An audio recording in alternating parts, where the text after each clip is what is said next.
अरे जा बेवफा, अरे हम तो तेरे दिल की महफिल को सजाने आए थे।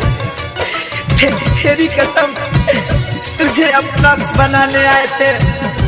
अरे किस बात की सजा दी तूने आए बेवफा। अरे हम तो तेरे दर्द को भी अपना बनाने आए थे।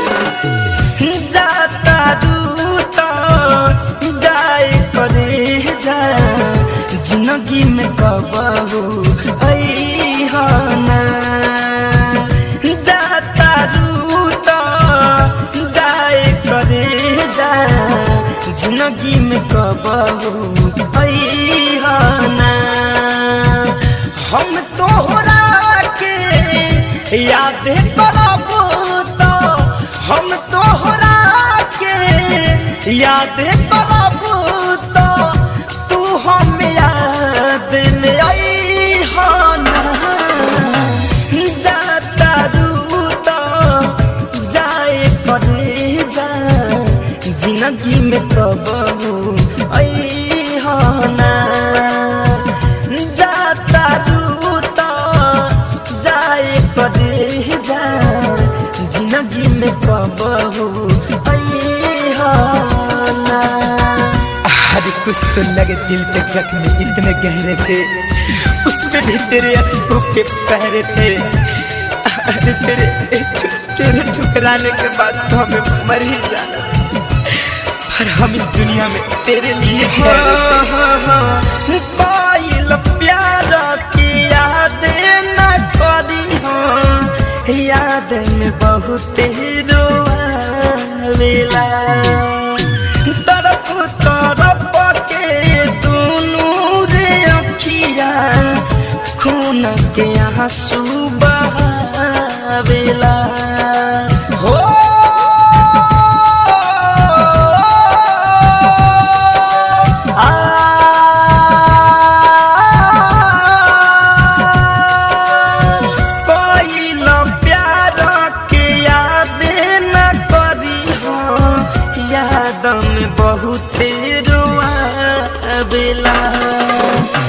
तरफ तरफ के दोनों रे अखिया, खून के आंसू बहावेला।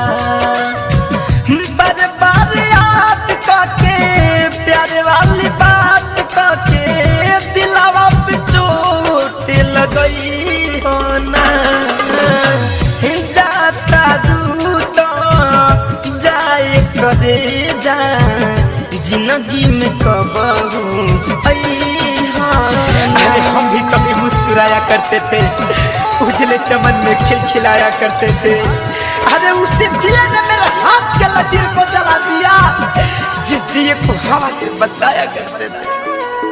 Music by Alok Rai. Prince Aryan के सब बातें मनी होई न कब तोहरा दुख हो। धड़कन धनंजय के रखी हो सहेज के, मिली सब नहीं से सुख हो। जा जाने जा,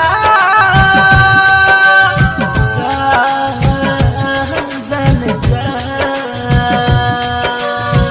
आदि तो राजपूत के सब बात मनी होई न कब तोहरा दुख हो। धड़कन धनंजय के रखी हो सहेज के, मिली सब नहीं से सुख हो। इतने निहोरा तोहरा से, पियावा के तना सतई होना। जाता दूता जाए करे जा, जिंदगी में कबहू अइहाना।